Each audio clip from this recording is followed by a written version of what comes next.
Jebakan iri hati.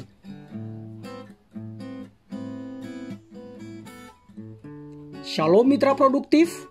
Jumpa lagi dengan saya, Pastor Tommy Ringo, di YouTube Tahta Daud Channel dan di podcast Anchor Produktif dalam program 50 episode kehidupan yang dikendalikan oleh tujuan yang alkitabiah. Untuk apa kita ada di dunia ini? Episode 41.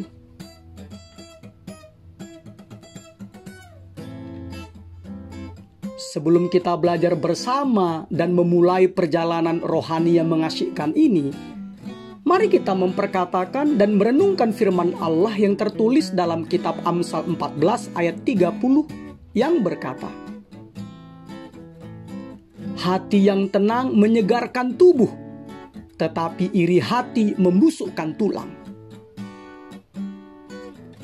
Juga firman Allah yang tertulis dalam kitab Pengkhotbah 4 ayat 4 yang berkata, "Dan aku melihat bahwa segala jerih payah dan segala kecakapan dalam pekerjaan adalah iri hati seseorang terhadap yang lain. Ini pun kesia-siaan dan usaha menjaring angin."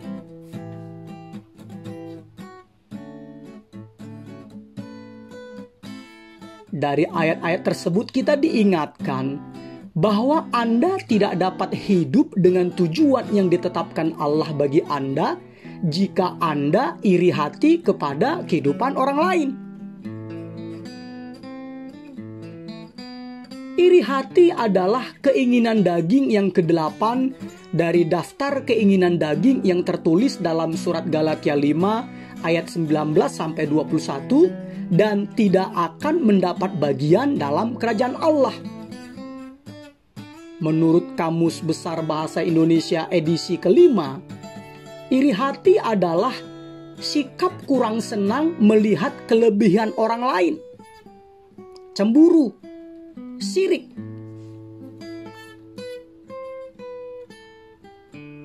Meskipun Allah menciptakan kita untuk hidup dengan 5 tujuan kekal yang sama, tetapi cara kita masing-masing menggenapi tujuan tersebut berbeda-beda dan unik, yaitu berbeda dalam hal waktu, tempat, rencana, peristiwa, dan gaya. Allah tidak pernah melakukan cloning dari apa yang sudah Ia ciptakan dan tidak pernah menduplikasikannya. Allah hanya menciptakan mahakarya orisinal. Seperti yang telah kita bahas sebelumnya dalam episode 30 dan 31, Allah dengan jelas membentuk Anda untuk suatu kehidupan yang berbeda dari orang-orang lain. Hanya Andalah yang dapat menjadi diri Anda sendiri. Hanya Andalah yang dapat menjalani kehidupan yang khusus Allah rancang untuk Anda. Ini berarti Anda tidak dapat menjalani kehidupan yang dirancang Allah untuk orang lain. Begitu juga sebaliknya, orang lain tidak dapat menjalani kehidupan yang dirancang Allah untuk Anda. Ingat, berusaha menjadi orang lain akan menjerumuskan Anda ke dalam frustasi, keletihan, dan kegagalan. Mitra produktif, memang sebagai manusia, kita secara alamiah tertarik kepada kehidupan orang lain. Ini memang bagian alami dari diri kita. Kita tertarik terhadap penampilan, gaya, tindakan, cara berbicara, dan kehidupan orang lain. Kita memperhatikan apa yang mereka pakai, apa yang mereka lakukan, dan apa yang mereka miliki. Tidak ada yang salah dengan itu jika Anda dapat menghargai variasi manusia yang diciptakan Allah. Tetapi akan menjadi masalah ketika kita mulai mempertanyakan cara Allah menciptakan orang lain dan tidak terima dengan cara Allah menciptakan kita, dan juga mulai iri hati pada apa yang dimiliki orang lain. Iri hati adalah jebakan. Dengan adanya teknologi dan sosial media saat ini seperti Facebook, Instagram, Twitter, TikTok, Smule, Wishing, Star Maker, dan lain-lain, memudahkan kita untuk melihat bagaimana orang lain hidup. Hal ini menyebabkan sikap iri hati mungkin menjadi alasan paling umum yang membuat kebanyakan orang kehilangan rencana unik Allah untuk kehidupan mereka. Iri hati adalah dosa global, menginfeksi semua lapisan usia, masyarakat, dan golongan. Banyak yang berkata, "Mengapa aku tidak berpenampilan semenarik dia? Mengapa aku tidak kaya seperti dia? Mengapa aku tidak sepandai dia? Mengapa aku tidak secantik atau setampan dia? Mengapa aku tidak terkenal seperti dia?" Ada banyak lagi pertanyaan-pertanyaan yang membanding-bandingkan. Tetapi ingat, iri hati mengalihkan fokus Anda dari apa yang Allah inginkan Anda lakukan melalui kehidupan Anda. Iri hati membelokkan kehidupan Anda dan selalu menuntun ke jalan buntu. Ketika Anda iri hati, Anda kehilangan tujuan dan sukacita Anda di saat yang bersamaan. Tetapi yang paling buruk dari iri hati adalah bahwa sikap ini adalah penghinaan kepada Allah.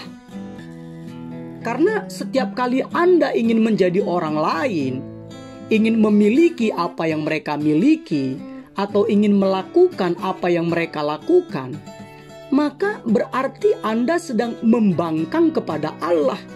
Karena menganggap Allah melakukan kekeliruan menciptakan Anda, dan menganggap Allah tidak dapat melakukan hal yang lebih baik lagi.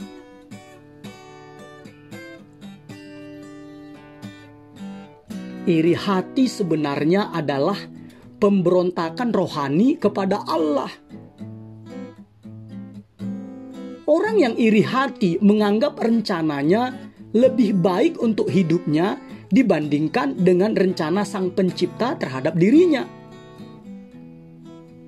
Firman Allah dalam surat Roma 9 ayat 20 mengingatkan kita betapa angkuhnya kita. Siapakah kamu, hai manusia, maka kamu membantah Allah? Dapatkah yang dibentuk berkata kepada yang membentuknya, "Mengapakah engkau membentuk aku demikian?"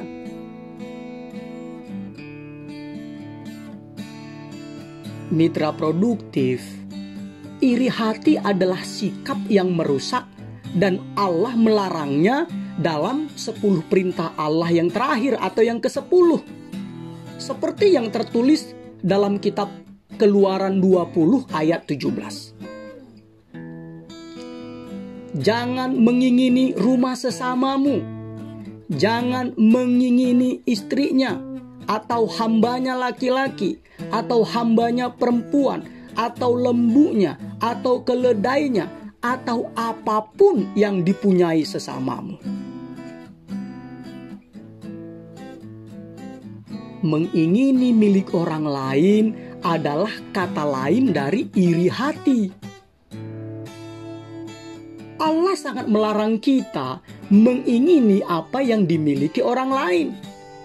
Apakah itu penampilan mereka, apa yang mereka capai, status sosial, kedudukan, dan jati diri mereka. Mengapa? Karena Allah mengetahui kerusakan fatal yang parah yang ditimbulkan oleh sikap iri hati ini. Berikut ini 5 dampak yang merugikan dari iri hati. 1. Iri hati menyangkal keunikan Anda. Sama seperti sidik jari, sidik mata, sidik kaki, sidik suara, dan detak jantung yang unik dan berbeda. Begitu juga tidak ada 2 manusia yang sama. Bahkan kembar identik pun tidak benar-benar sama. Ingat, kita ini buatan Allah. Jadi, jika Anda iri hati kepada orang lain, maka Anda tidak dapat melihat nilai yang luar biasa dari bentuk atau akronim shape Anda yang unik. Yaitu apa? SHAPE. S-nya adalah spiritual gift, karunia-karunia rohani yang Anda miliki. H-nya adalah heart, hal-hal yang membuat Anda bergairah ketika melakukannya. A-nya adalah abilities, keahlian-keahlian Anda, kemampuan atau keterampilan Anda. P-nya adalah personality, kepribadian Anda. Dan E adalah experience, pengalaman Anda. Iri hati membuat Anda buta terhadap diri sendiri. Mitra produktif, jika Anda berdiri di hadapan Allah suatu hari nanti, Ia tidak akan berkata, "Mengapa kamu tidak seperti orang tuamu atau tetanggamu atau seorang selebritis tertentu?" Kemungkinan besar Allah akan bertanya, "Mengapa kamu tidak seperti yang aku kehendaki?" 2. Iri hati mengalihkan fokus perhatian Anda.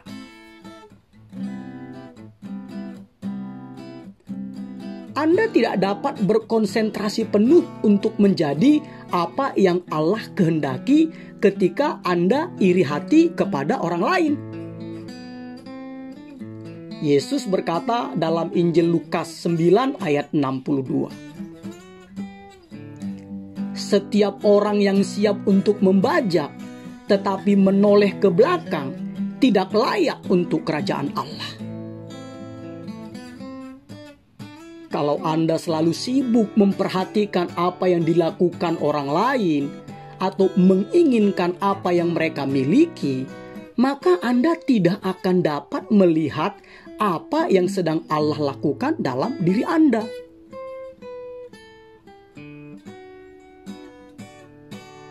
Tiga, iri hati menghambat pertumbuhan Anda. Iri hati menyebabkan tekanan, stres, bahkan depresi yang dapat menyebabkan timbulnya berbagai macam penyakit fisik maupun psikis. Makanya firman Allah dalam kitab Amsal 14 ayat 30 berkata, "Hati yang tenang menyegarkan tubuh, tetapi iri hati membusukkan tulang."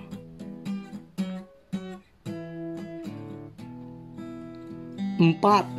Iri hati menyanyiakan waktu dan energi Anda. Raja Salomo memperhatikan bahwa iri hati adalah alasan mengapa kebanyakan orang bekerja secara berlebihan. Makanya ia berkata dalam kitab Pengkhotbah 4 ayat 4. "Dan aku melihat bahwa segala jerih payah dan segala kecakapan dalam pekerjaan adalah iri hati seseorang terhadap yang lain. Ini pun kesia-siaan dan usaha menjaring angin."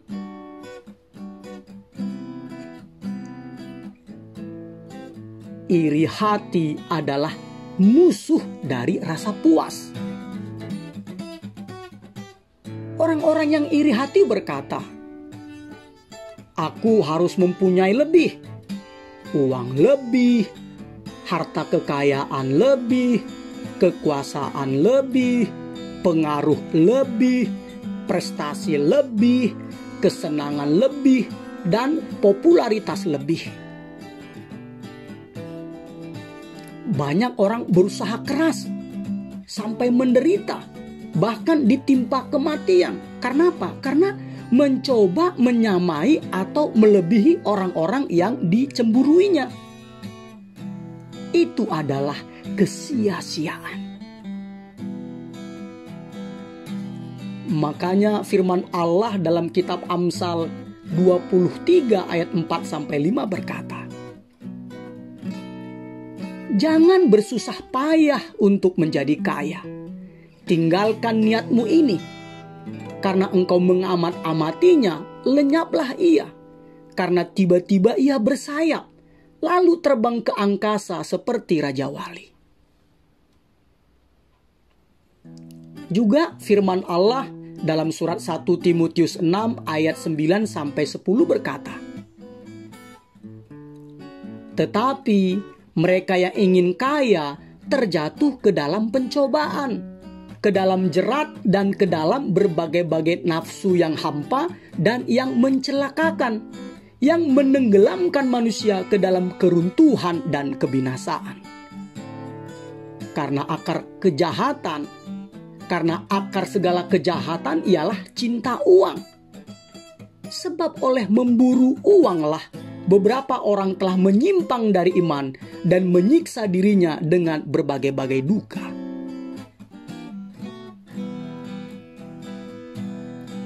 5. Iri hati membawa Anda kepada dosa lainnya. Iri hati adalah salah satu dari yang disebut 7 dosa yang mematikan oleh Paus Gregorius I. Selain kesombongan, ketamakan, kemarahan, nafsu birahi, kerakusan, dan kemalasan. Iri hati adalah dosa akar. Dosa yang mengakibatkan dosa-dosa lainnya tumbuh. Seperti firman Allah yang tertulis dalam surat Yakobus 3 ayat 16 berkata, sebab di mana ada iri hati dan mementingkan diri sendiri, di situ ada kekacauan dan segala macam perbuatan jahat. Perhatikanlah bahwa iri hati menyebabkan kekacauan. Ketika iri hati timbul, ia menciptakan ketidakharmonisan, persaingan, konflik, dan kekacauan lainnya.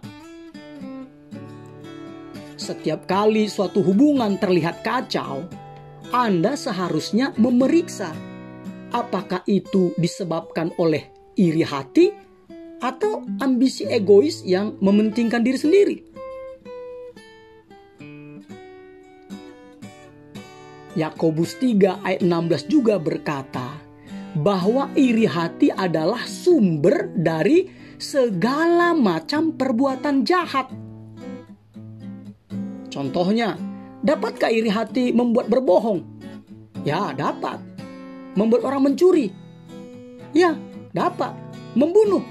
Tentu saja. Pembunuhan yang dimotivasi oleh iri hati hampir setiap hari diberitakan oleh media-media massa. Alkitab juga penuh dengan contoh-contoh kriminalitas yang disebabkan karena iri hati. Kain membunuh saudaranya Habel. Karena apa? Karena iri hati. Saudara-saudara Yusuf menjualnya sebagai budak. Karena apa? Karena iri hati. Raja Saul mencoba membunuh Daud beberapa kali. Karena apa? Karena iri hati pada popularitasnya. Bahkan Alkitab jelas menyatakan bahwa para pemimpin agama membunuh Yesus. Karena apa? Karena mereka sangat iri hati kepada Yesus. Itu tertulis dalam Matius 27 ayat 18, Markus 15 ayat 10. Iri hati menjangkiti segala hal dalam diri Anda dan mempengaruhi segala hal di sekitar Anda. Jadi, mitra produktif, bagaimana Anda menyingkirkan iri hati dari kehidupan Anda? Puji Tuhan, Alkitab memberikan solusinya.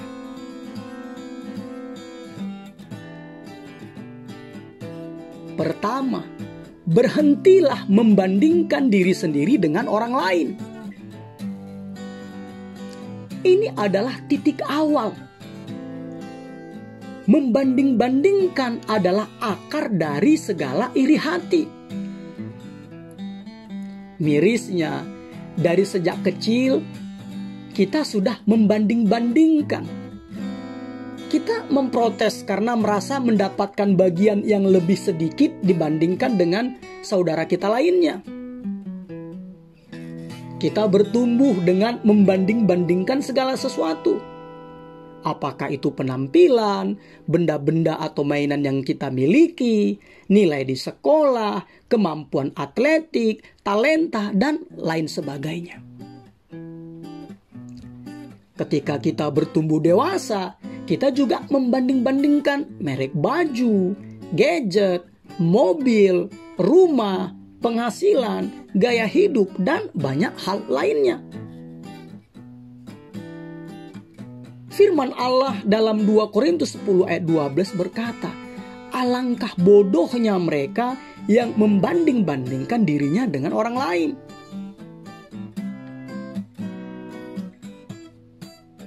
Mengapa alangkah bodohnya membanding-bandingkan diri dengan orang lain?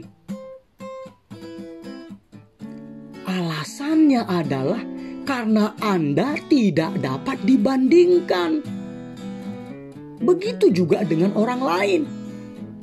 Allah menciptakan kita masing-masing satu tipe saja. Dan lagian, membanding-bandingkan menyebabkan salah satu dari dua reaksi negatif ini. Yaitu apa? Keangkuhan atau iri hati. Anda akan selalu dapat menemukan seseorang yang Anda anggap kurang baik dibandingkan Anda. Dan akibatnya, Anda menjadi sombong. Atau sebaliknya, Anda akan selalu menemukan seseorang yang Anda anggap lebih baik dari Anda, sehingga Anda menjadi iri hati dan berkecil hati. Jadi yang terpenting bukanlah siapa yang lebih baik, tetapi apakah Anda sedang melakukan apa yang Allah kehendaki dan yang telah Allah tetapkan untuk Anda lakukan? Sekali lagi saya katakan, yang terpenting bukanlah siapa yang lebih baik, tetapi apakah Anda sedang melakukan apa yang Allah kehendaki dan yang telah ditetapkan Allah untuk Anda lakukan? Atau apakah Anda sedang memanfaatkan dengan sebaik-baiknya apa yang telah diberikan Allah kepada Anda?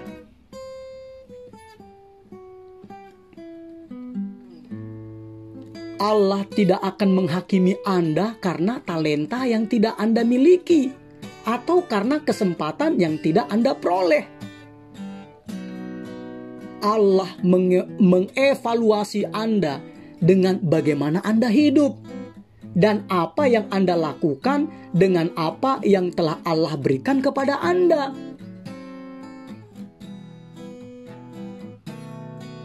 Mitra produktif, Allah tidak memanggil Anda untuk menjadi yang terbaik di dunia dalam hal apapun. Allah memanggil Anda untuk menjadi yang terbaik semampu Anda, sesuai dengan latar belakang, pengalaman, kesempatan, dan keahlian Anda yang ada.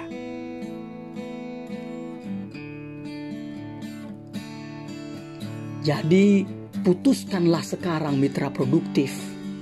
bahwa Anda akan menghancurkan kebiasaan membanding-bandingkan diri sendiri dengan orang lain. Ini memang perlu waktu, tetapi Anda dapat melatih diri sendiri untuk memusatkan kembali pada sesuatu yang lain ketika Anda tergoda untuk membanding-bandingkan diri Anda dengan orang lain.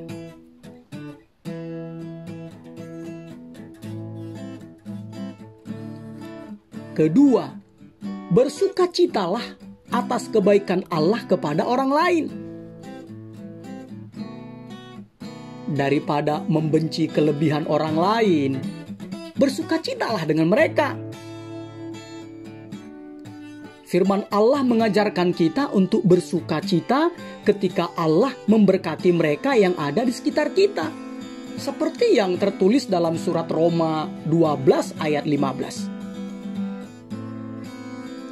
Bersukacitalah dengan orang yang bersukacita, dan menangislah dengan orang yang menangis.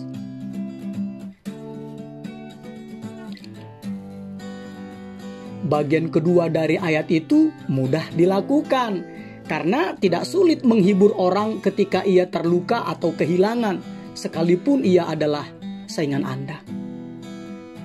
Tetapi jauh lebih sulit untuk merayakan keberhasilan orang lain, terutama jika Anda tidak berhasil di bidang itu, apalagi jika orang tersebut adalah saingan Anda.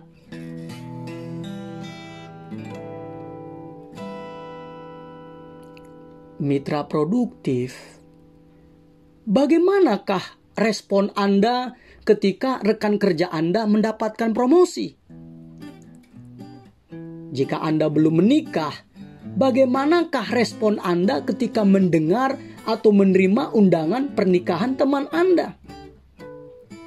Jika Anda belum punya anak, bagaimanakah respon Anda ketika teman Anda mengadakan pesta ucapan syukur anaknya?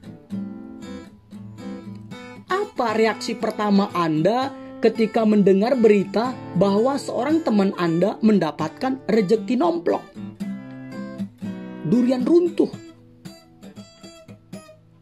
Kapankah Anda terakhir kalinya bersyukur kepada Allah atas apa yang Allah lakukan untuk teman Anda?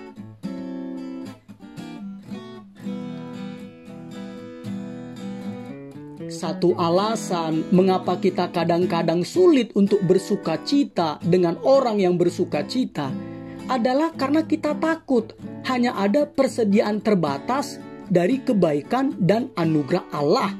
Jadi, jika orang lain mendapatkan potongan kue yang besar, kemungkinan kita tidak akan mendapat porsi yang sama sebesar itu. Tapi yang benar adalah anugerah Allah itu tidak terbatas. Masih ada banyak lagi yang dapat diberikan Allah kepada semua orang. Dan masih banyak lagi sisanya, bahkan tak terbatas. Sebab apa? Sebab langit dan bumi beserta segala isinya adalah kepunyaan Allah.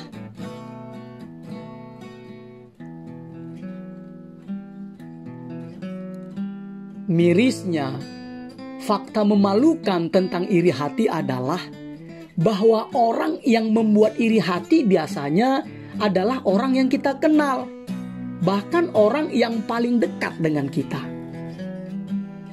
Contohnya, anggota-anggota keluarga saling iri hati, tetangga iri hati dengan tetangga, rekan satu tim iri hati dengan sesama satu tim, pemain musik iri hati dengan sesama pemain musik, pelayan Tuhan iri hati dengan sesama pelayan Tuhan, pedagang iri hati dengan sesama pedagang, petani iri hati sama dengan sesama petani, dan pengkhotbah iri hati dengan sesama pengkhotbah.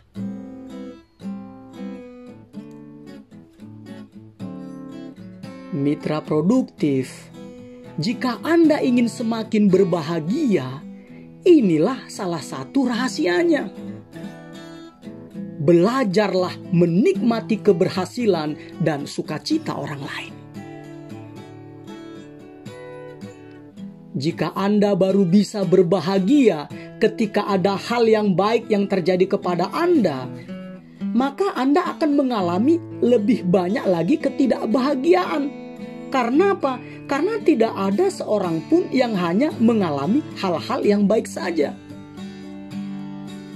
Tetapi jika Anda belajar menikmati kemenangan-kemenangan orang lain juga, maka Anda akan selalu mempunyai sesuatu yang membuat Anda bersukacita.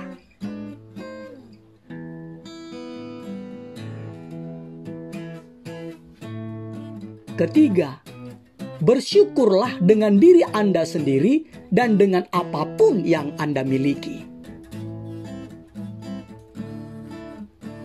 Semua hal yang Anda miliki adalah kepercayaan yang Allah berikan kepada Anda. Kita masing-masing diberikan kepercayaan oleh Allah menurut kesanggupan kita. Jadi, bersyukur saja.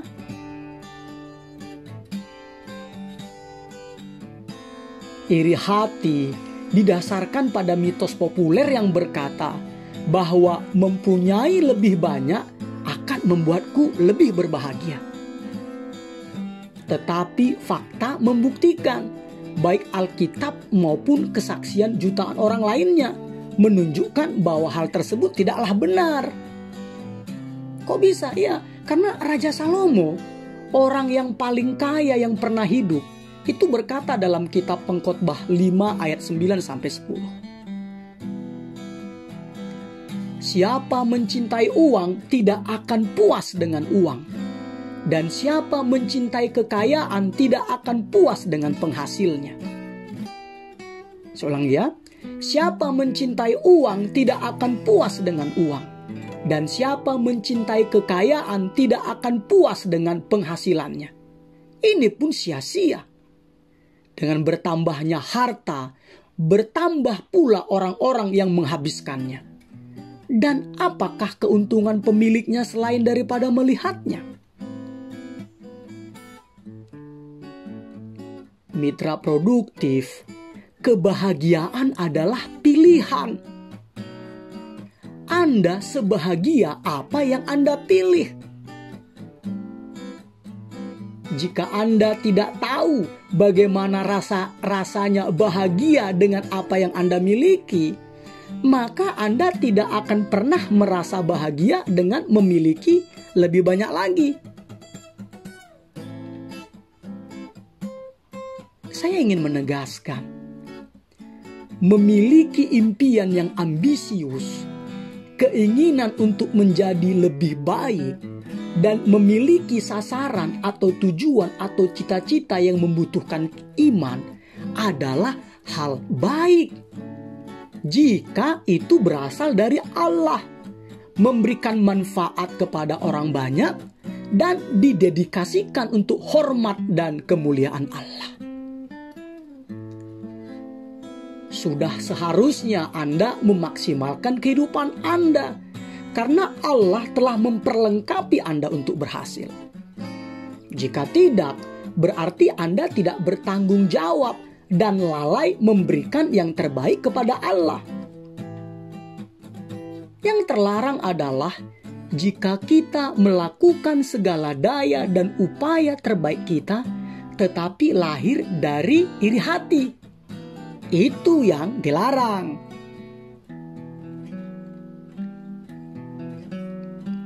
Keempat, percayalah kepada Allah ketika hidup kelihatannya tidak adil. Salah satu tanda bahwa iri hati telah memasuki hati saya adalah ketika saya mulai merasa ini tidak adil. Tidak adil kalau aku tidak mempunyai apa yang mereka punyai. Setiap kali kita menuduh Allah tidak adil, sebenarnya kita sedang meragukan kebaikannya. Iri hati adalah demamnya, gejalanya, tetapi meragukan Allah adalah penyakitnya.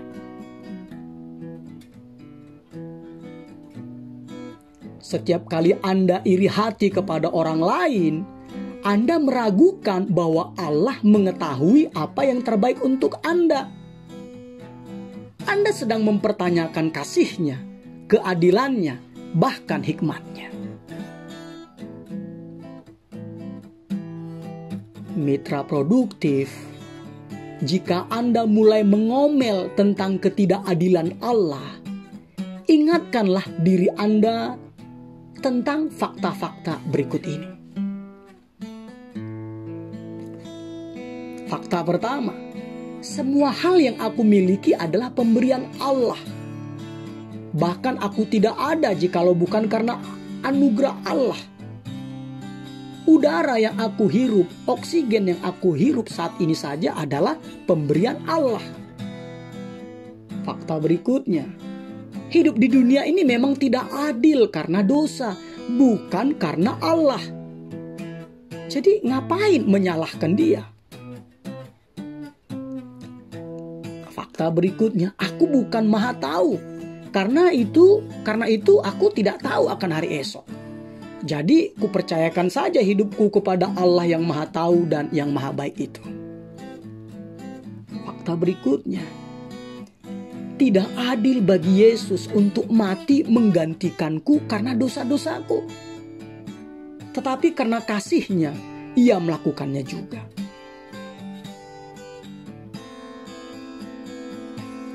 Jadi mitra produktif, terserah Allah saja apa yang ingin dilakukannya atas hidup kita.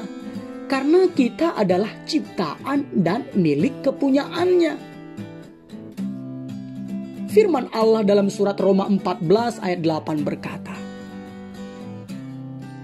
sebab jika kita hidup untuk Tuhan. Dan jika kita mati untuk Tuhan. Jadi baik hidup atau mati, kita adalah milik Tuhan. Bersyukurlah atas apa yang Anda dapatkan saat ini. Dan teruslah produktif. Nasihat ini akan membantu Anda terhindar dari jebakan iri hati yang membelokkan Anda dari jalan yang ditetapkan Allah untuk Anda.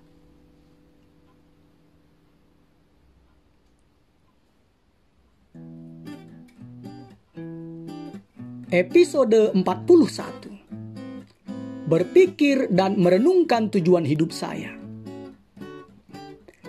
Nilai-nilai atau prinsip-prinsip yang harus dipikirkan dan direnungkan.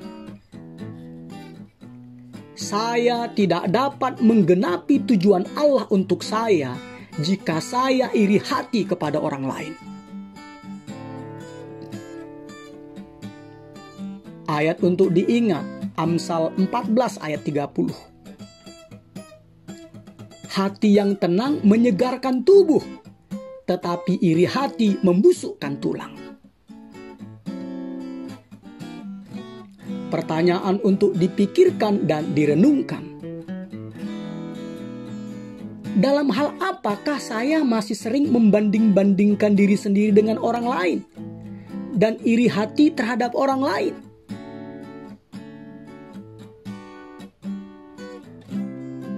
Immanuel, Allah menyertai kita mitra produktif.